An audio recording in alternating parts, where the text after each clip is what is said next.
11:09 a.m. Gulf of Oman, 63 nautical miles east of the Strait of Hormuz. An Iranian IRGCN helicopter just fired on the bridge of the Marshall Islands flag tanker Suez Rajan, shattering glass and forcing the crew below decks. Then descended toward the ship's helideck as armed IRGCN personnel prepared to fast rope onto the vessel. They were 4 seconds from boots on deck when the USS McFaul's warning transmission stopped them. What happened in the 47 minutes between that transmission and the full resolution of the boarding operation became one of the most precisely documented and least publicly reported naval intervention operations in the Gulf's recent history. Welcome to Navy Poverline, where we break down the incidents that happen in plain sight in international waters and disappear from the news cycle before the full story can be told. The tanker seizure operation is Iran's most frequently used coercive maritime tool. Since 2019, Iran and its IRGCN proxy forces have seized, detained, harassed, or threatened more than 20 commercial vessels in the Gulf, the Strait of Hormuz, and the Gulf of Oman. The seizures follow a pattern that is well documented, widely studied, and despite being well documented and widely studied, continues to work. The pattern begins with a legal pretext, an accusation of maritime violations, unpaid debts, environmental damage, or alleged smuggling, all of which are asserted under Iranian maritime law in waters that Iran claims jurisdiction over, and international law does not recognize as Iranian jurisdiction.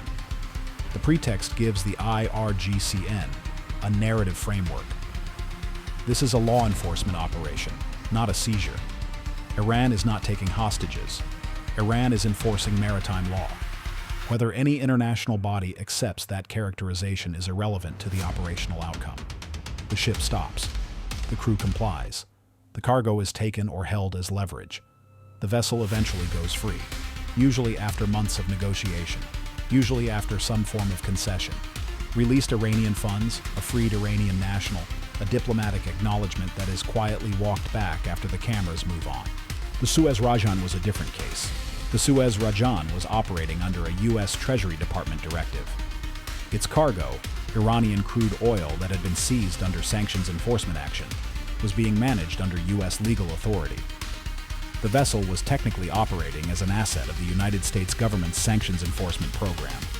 When the IRGCN moved to seize it, they were not seizing a commercial tanker. They were attempting to seize a U.S. government-designated asset in international waters. That distinction changed everything about what the U.S. Navy was authorized, and arguably obligated, to do. The Suez Rajan had been operating in the Gulf of Oman for 31 days, holding position approximately 60 to 70 nautical miles east of the strait, while the diplomatic and legal process surrounding its cargo moved through channels. Its crew, 22 civilian mariners of mixed nationality, was operating under a charter arrangement that placed the vessel under U.S. government guidance while maintaining civilian crewing and operations. The crew knew the ship's situation. They had received security briefings. They had emergency contact protocols for U.S. naval assets in the region. USS McFaul had been assigned as the Suez Rajan's protective surface asset. The destroyer was operating approximately 12 nautical miles from the tanker's position, close enough to respond to a surface threat, positioned on the most likely IRGCN surface approach, bearing based on intelligence assessments of IRGCN coastal boat activity in the area. The intelligence had assessed the primary threat as surface boats, fast attack craft approaching from the northwest, consistent with previous tanker seizure approaches. The helicopter came from the northeast.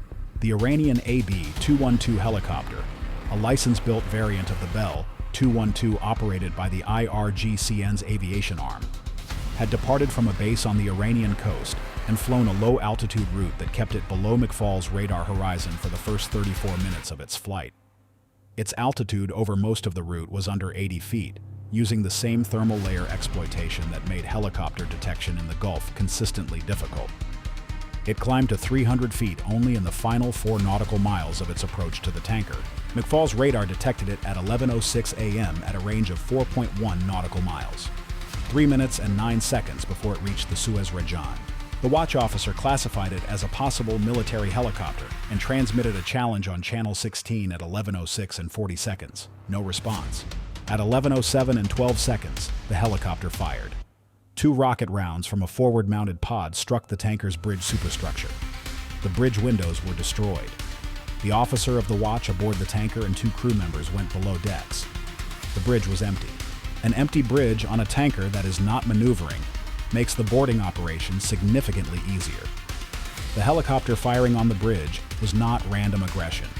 It was step 1 of a practice technique. The helicopter descended toward the stern helideck at 11:09 a.m. 4 IRGCN personnel in full kit, body armor, weapons, fast rope equipment, were visible in the door. McFaul's commanding officer was on the bridge within 90 seconds of the radar contact classification. She transmitted on channel 16 in military emergency frequencies at 11:09 and 22 seconds, the moment the helicopter crossed 400 feet above the tanker's deck. The transmission was direct, in English and Farsi, and stated explicitly that USS McFaul was a U.S. Navy warship, that the Suez Rajan was a vessel under U.S. government protection, that any boarding of that vessel by Iranian personnel would constitute an attack on a U.S. government-designated asset, and that McFaul was authorized to use force in defense of the vessel and its crew. At 11:09 and 41 seconds, 19 seconds after the transmission began, the helicopter's descent rate slowed. It was at approximately 40 feet above the helideck. 4 seconds from touchdown, the helicopter held at 40 feet for 7 seconds. 7 seconds in which the IRGCN boarding team was at the door, ropes rigged, weapons ready, and the helicopter crew was receiving radio calls from their command. At 11:09 and 55 seconds, the helicopter nosed up and began climbing. It departed the area on a northeast heading at 11:11 a.m. McFaul had not fired a single round. The boarding operation had been stopped by a transmission. That outcome, a verbal challenge that worked, is simultaneously the best possible result of a naval intervention and the most operationally complex one to sustain. It worked because McFaul's response was immediate, credible, and legally precise. The IRGCN commander receiving McFaul's transmission at 11:09 had to make a fast calculation: land the team and board the vessel, triggering a direct confrontation with a U.S. Navy warship that was 12 nautical miles away and already in communication, or pull back and preserve the option to try again under different conditions. He pulled back. The reasons he pulled back were assessed in the post-incident intelligence review, with medium to high confidence. The primary factor was McFaul's explicit statement that the Suez Rajan was a U.S. government-designated asset, a legal and operational status that the IRGCN's standard seizure doctrine had not been designed to engage. Previous seizures had targeted commercial vessels. A commercial vessel's protection comes from its flag state, its owner, and whatever diplomatic leverage can be assembled after the fact. A U.S. government-designated asset's protection comes from the U.S. Navy. Those are not equivalent. The secondary factor was the specific statement of force authorization. McFaul had not said, "We are monitoring the situation." She had said, "We are authorized to use force." The distinction is not subtle to an IRGCN commander hovering at 40 feet with his boarding team at the door. What came after the helicopter's departure was the operational phase that tested whether the verbal deterrence could be sustained. The helicopter landed at a position 22 nautical miles northeast of the tanker at 11:14 a.m. It did not return to its coastal base. It was on the ground at an intermediate position, consistent with refueling, reconfiguration, or waiting for updated instructions. McFaul reported the helicopter's position and status to 5th Fleet at 11:18. The question that 5th Fleet was managing from that point was not whether the first boarding attempt had been defeated. It had been. The question was whether the next attempt would come from the air, the surface, or both simultaneously, and whether McFaul's single ship presence was sufficient to deter a more complex follow-on operation. At 11:31, 5th Fleet ordered 2 additional assets toward the Suez Rajan's position. USS Mason, an Arleigh Burke operating 67 nautical miles to the west, was directed to proceed at best speed. An MH-60R Seahawk from the Carrier Strike Group 140 nautical miles south was repositioned to the area. McFaul was no longer alone, but the timeline created a gap. Mason's transit time at 30 knots was approximately 134 minutes. The Seahawk's flight time was 47 minutes. Until the Seahawk arrived at 12:18 p.m., McFaul was the only U.S. asset within immediate response range. At 11:47, the helicopter that had landed 22 nautical miles northeast lifted off again.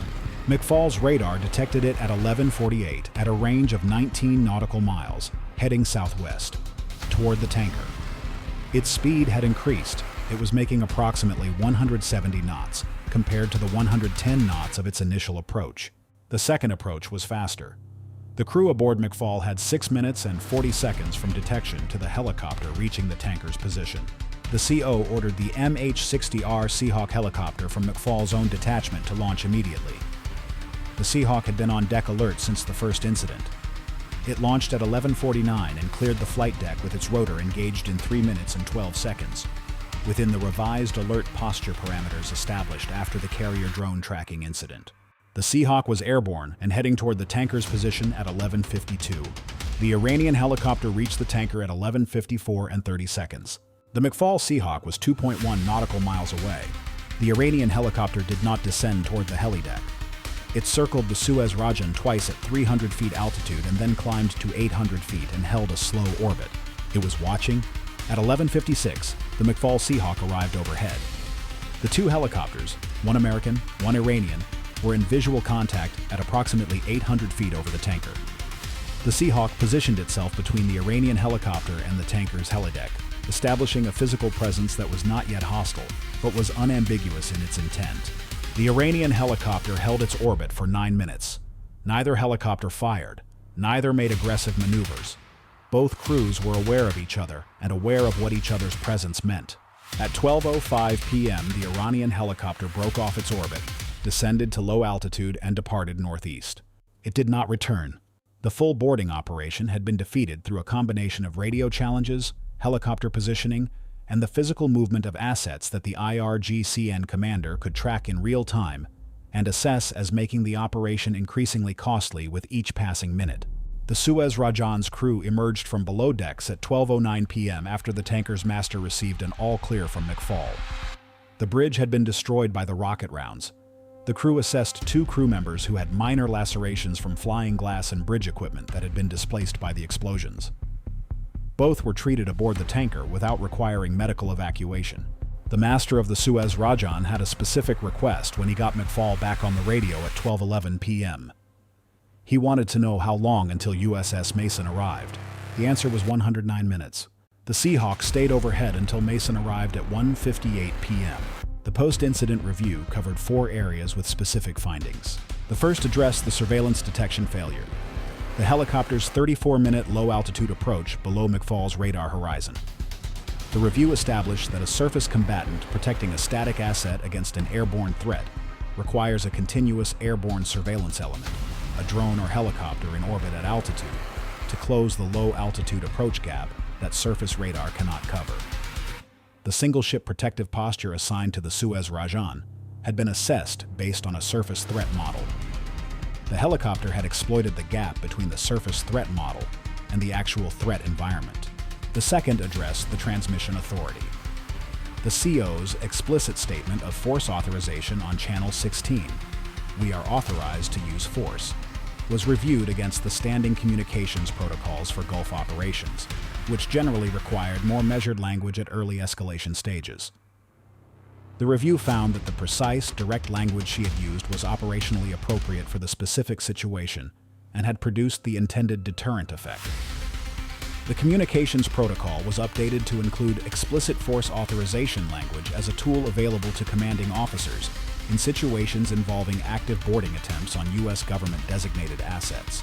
The third finding addressed the gap period, the 47 minutes between the first boarding attempt and Mason's arrival, during which McFaul was the sole protective asset.